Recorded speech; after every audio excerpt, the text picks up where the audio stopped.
Oke, baik. Alhamdulillah kita dapat bertemu kembali dalam rangka mengkaji ilmu-ilmu geografi.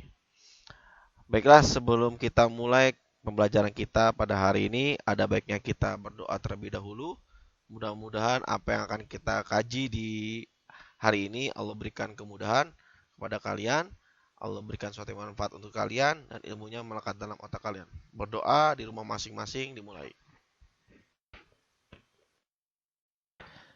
Ya, saya. Baik, Bapak mulai. Assalamualaikum warahmatullahi wabarakatuh. Selamat pagi, salam sejahtera untuk kita semua. Baik, anak-anakku sekalian, untuk materi hari ini, submaterinya adalah proyeksi peta. Ya, di pertemuan-pertemuan sebelumnya, kalian sudah memahami tentang pengertian dasar peta. Ya, di situ dijelaskan tentang apa itu peta, kemudian fungsinya apa, tujuannya apa, serta unsur-unsur apa yang terdapat dalam peta. Ya, nah, kemudian di pertemuan setelahnya, ya, setelah pertemuan di pengertian dasar peta, kalian Bapak jelaskan tentang menghitung skala. Ya, karena skala itu merupakan bagian yang terpenting juga dalam peta, ya, yang fungsinya adalah untuk memperkecil gambaran permukaan bumi. Ya, karena memang dalam membuat peta kita tidak boleh mengubah keadaan sebenarnya di permukaan bumi. Nah, satu lagi nih, ya, untuk mengubah bumi yang bulat ini, yang menyerupai bulat, ya, banyak orang mengatakan elif, ya kan, ada yang bilang bulat pipih di tengah-tengahnya dan sebagainya, ya, itu. Nah, untuk mengubah bentuk yang seperti aslinya ke dalam permukaan bumi dalam bidang datar, itu juga ada tekniknya, ada caranya. Nah, caranya adalah dengan melakukan proyeksi, ya, proyeksi. Oke, proyeksi peta, yaitu adalah cara untuk mengubah bumi yang keadaan aslinya bulat menjadi datar, ya. Jadi nggak sembarangan gitu. Nah, kemudian untuk mengubah bumi yang keadaan bulat, ya ini ada hal-hal yang perlu dipertahankan, ya. Berdasarkan sifat aslinya. Yang pertama adalah proyeksi ekuivalen, ya, ekuivalen. Nah, ekuivalen ini artinya mempertahankan luas, ya, mempertahankan luas. Jadi nanti kalau kamu buat peta, ya, tidak boleh mengubah luasnya. Ya, luasnya itu harus sama dengan luas keadaan sebenarnya. Ya, meskipun keadaan di peta lebih kecil daripada keadaan yang sebenarnya. Tapi kan memperkecilnya itu dengan menggunakan skala. Jadi tidak mengubah esensinya. Ya, itu.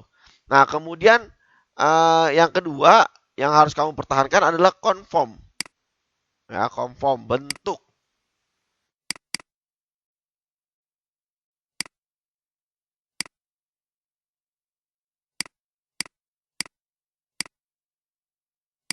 Nah, bentuk, ya.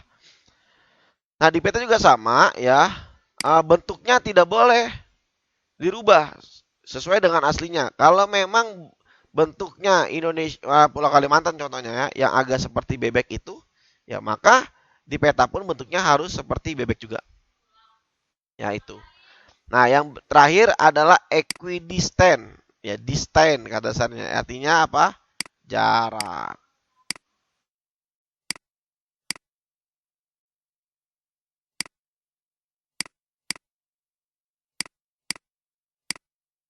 Jarak, ya. Nah, jarak juga sama. Misalnya jarak antara Pulau Kalimantan dengan Pulau Sulawesi misalnya 500 kilo misalnya. Itu harus tetap 500 kilo juga. Ya, itulah uh, hal-hal yang harus dipertahankan sesuai dengan sifat aslinya. Ya, ekuivalen, konform, dan equidistant. Ya, itu. Nah, kemudian proyeksi yang berikutnya, ya, ini proyeksi nih. Ini ngerubah bentuk bumi ke dalam bidang datar. Ya, jenisnya ada normal, ya, ada miring, ada transversal. Ya, nanti kita bahas di slide selanjutnya, ya. Nah, kemudian tekniknya, caranya ada yang namanya proyeksi genital, ya, bidangnya. Nah, genital itu biasanya untuk menggambarkan wilayah utara, ya, wilayah utara. Kalau kamu ingin menggambar wilayah kutub utara, terus kemudian Greenland yang ada di daerah utara, ya, kamu pengen mengamati daerah tersebut, menurut saya proyeksi yang tepat digunakan untuk kalian adalah proyeksi azimut. Ya, karena nanti si gambar utara, wilayah utara itu akan terlihat jelas. Ya, seperti itu. Nah, kemudian proyeksi selanjutnya adalah proyeksi kerucut. Ya, bentuknya kayak kerucut. Nanti kita lihat di slide selanjutnya. Nah, proyeksi kerucut ini cocok sekali untuk menggambarkan wilayah lintang. Ya, wilayah lintang. Nah, wilayah-wilayah lintang. Wilayah-wilayah yang di lintang ya, bukan di bujur. Kan ada kayak wilayah yang di daerah bujur gitu kan, yang lebih condong banyak bujurnya gitu. Ini proyeksi. Nanti lebih jelasnya kita lihat di slide selanjutnya ya. Gitu. Proyeksi yang berikutnya terakhir adalah proyeksi silinder. Ya, bentuknya kayak silinder, nanti kita lihat di slide selanjutnya. Ini cocok untuk menggambarkan wilayah khatulistiwa. Ya, nanti kalau kamu ingin mengamati daerah-daerah khatulistiwa, proyeksi yang tepat digunakan adalah proyeksi silinder. Nah, untuk lebih jelasnya, mari kita lanjut ke slide selanjutnya.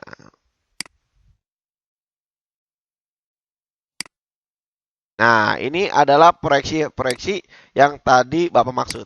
Dihapus dulu ya.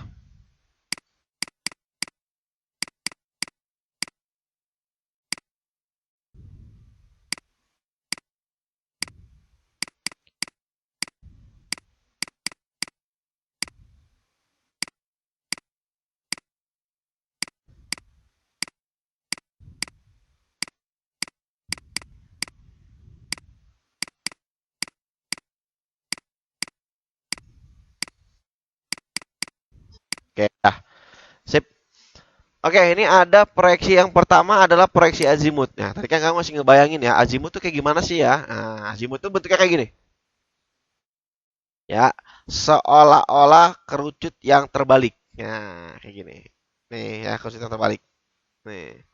Nanti kalau misalnya ini globe, ya, permukaan bumi dalam bilang bulat nih. Nah, kalau kamu ingin menggunakan proyeksi azimut, ini ambilnya dari titik ini nih. Ya, dari sini terus kebuka di sininya. Ini otomatis kalau misalnya dijadikan datar, ini jadi kayak gini nih. Ya, nih bulat jadi datar ya kan. Nanti si daerah kutub utara nih, daerah ekuator, daerah atas ini daerah ekuator ini akan tergambar jelas nih di sini nih, di tengah-tengah ya kan. Ya di sini nih. Nah, jadi kita amatinya enak, nggak usah ke pinggir-pinggiran, kita akan melihat di tengah-tengahnya aja. Makanya proyeksi azimut ini cocok sekali untuk menggambarkan bola bola bumi daerah kutub, ekuator, atau tempat yang terletak antara ekuator dan kutub. Nah, ini cocok sekali ya, karena nanti dia si kutub utaranya akan ada di sini. Atau kamu nanti menemukan peta-peta yang daerah ekuator kutubnya di tengah-tengah. Nah, berarti itu proyeksi yang digunakan adalah proyeksi azimut. Gitu. Nah, terus berikutnya ada proyeksi silinder. Nah, ini namanya silinder nih ya. Bentuknya kayak tabung. Ini namanya silinder. Ya, proyeksi silinder. Nah, kalau ini seluruh permukaan buminya di black secara rata. Daerah kutubnya nanti lebih kecil dia, nggak kelihatan. Ya, kutubnya nggak kelihatan nih di sini nih. Ya, karena akan di black secara rata. Nah, biasanya memang daerah-daerah silinder ini cocok sekali untuk menggambarkan daerah ekuator dan sekitar ekuator atau khatulistiwa. Yang saya bilang tadi ya, khatulistiwa. Kenapa? Karena daerah-daerah yang di sini nih, nanti ini di lintang-lintang rendah, ya di lintang rendah ya. Nah, di lintang rendah ini akan ada di tengah-tengah gitu. Makanya kelihatan jelas sekali gitu. Ya, makanya kalau kamu ingin menggambarkan meneliti atau mengamati daerah-daerah lintang tengah, lintang rendah atau daerah khatulistiwa atau disebut juga dengan daerah ekuator, lebih tepatnya menggunakan proyeksi silinder. Ya, itu. Nah, terus yang terakhir ada proyeksi kerucut. Nah, proyeksi kerucut. Kalau proyeksi kerucut ini bentuknya kayak kerucut. Nih. Nah, dia menggambarkan daerah lintang, terutama lintang tengah. Karena nanti lintang yang tengah ini akan tergambar lebih detail gitu. Nah, ini proyeksi-proyeksi yang digunakan. Nanti kamu tinggal lihat di peta tuh. Ya, negara-negara mana yang terletak di daerah khatulistiwa, ya. Negara-negara mana yang terletak di lintang tengah, ya. Negara-negara mana yang terletak di daerah-daerah kutub, ya. Gitu. Nanti biasanya pertanyaannya gitu. Misalnya untuk menggambarkan Amerika, cocoknya menggunakan proyeksi apa kayak gitu. Yang kamu lihat di petanya. Ya, ini adalah proyeksi peta berdasarkan bidangnya. Nah, lanjut. Yang terakhir, berdasarkan kedudukan sumbu simetrisnya. Nah, ini bisa bisa diubah-ubah. Jadi kalau nggak misalnya kita mau gambarin daerah paling bawah ya bisa juga ya. Nah, azimut juga bisa disebut azimut normal, azimut miring atau azimut melintang ya. Tergantung apa kedudukannya seperti apa. Ya, kerucut juga sama, kerucut normal, kerucut miring, kerucut melintang. Silinder juga sama, silinder normal, silinder miring, silinder melintang, tergantung kedudukan sumbu simetrisnya, ya. Nah, biasanya kalau normal itu, ya, ini garis karakternya berimpit dengan sumbu bumi. Ya, ini garis karakternya.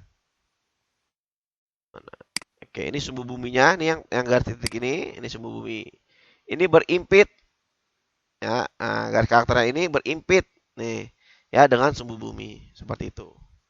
Kalau normal, kalau miring ya garis karakternya membentuk membentuk sudut miring ya dengan sumbu bumi nih ya membentuk sudut miring kan. Miring. Ini kan sumbunya di atas ini kan. Nah, nih sudut lancip nih kalau digambarkan kan gitu. Oh ini kan dia berimpit. Oke. Nah, kalau melintang ya garis karakternya tegak lurus dengan sumbu bumi. Ya ini sumbu bumi. Nih, nah, ini garis karakternya tegak lurus. Ya. Oke, jadi ingat ya kalau normal berimpit ya dengan sumbu bumi. Kalau miring membentuk sudut lancip ya. Kalau melintang tegak lurus dengan sumbu bumi. Nah, ini adalah proyeksi-proyeksi berdasarkan kedudukan sumbu simetrisnya. Ingat, dalam mengubah peta, ya itu ada tekniknya, ya yaitu dengan menggunakan proyeksi. Nah, itu saja untuk pertemuan kita pada hari ini. Mudah-mudahan ilmu yang Bapak sampaikan ini bermanfaat. Kurang lebihnya Bapak mohon maaf. Pada Allah Bapak minta ampun. Wabillahi taufiq wa hidayah. Wassalamualaikum warahmatullahi wabarakatuh.